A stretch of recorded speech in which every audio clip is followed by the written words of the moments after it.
Miarabantsika tsirairy avy indray satria izao zoma maraina fa 20 ny volana septambra izao misaotra an'Andriamanitra isika fa mbola meny an'izao andro izao indray ahafahana mifandray aminy, ahafahana ihany koa mandray fahasoavany. Aloha andirantsika ny amin'ny mofinaina an'io dia vavaka isika. Ianay tsara indrindran-danitra atolotra ianao ny dera ny laza ny aja sy ny voninahitra.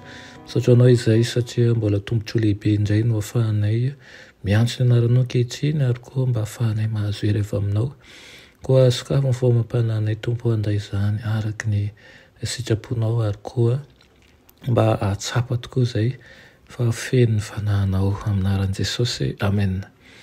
Lohatenin'ny mofinainantsika androany dia manao hoe mifikira amin'ny herin'Andriamanitra.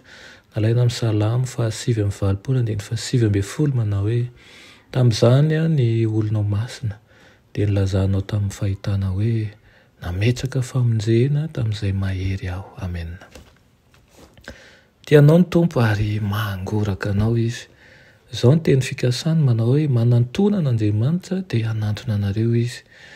Rehefa manantona amin'ny fanantonany todradrano ny fahavalo dia hanangana fiarovana anao ny fanahin'i Jehova.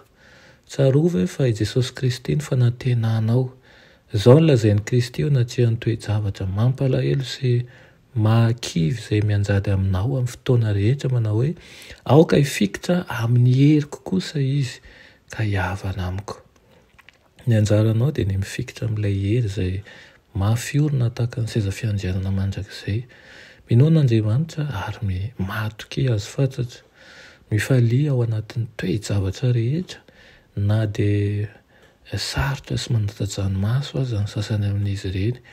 Mety ho tojo fitsapana ianao kanefa fantaro fa efa niaritra toe-javatra mampahoro ho an'ny lovany koa Kristy.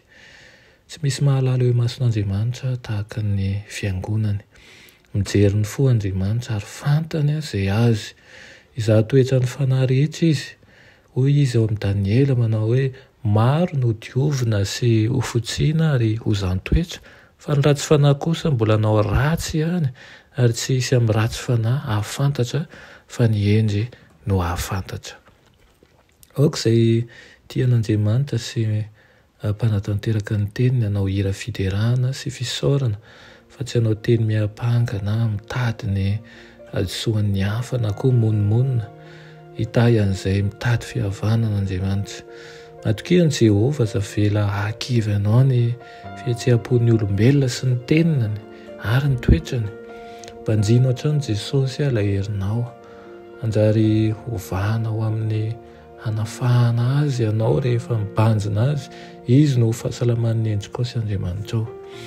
Mila anao tokoa ny fiangonana ary ilainao ihany koa ny hanalefaka sy ampilefitra ny fihetseham-ponao noho ny amin'ny Kristy.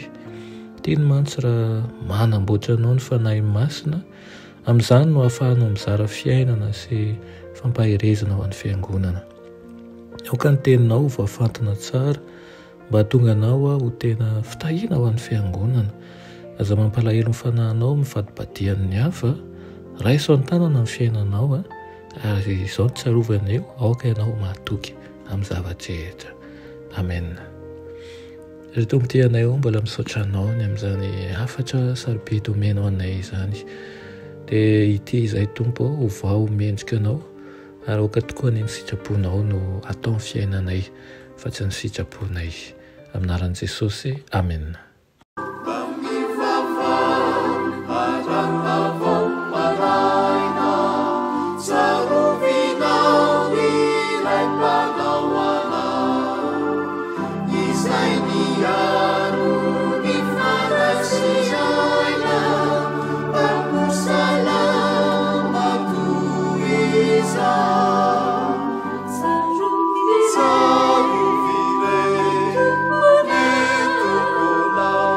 Piaro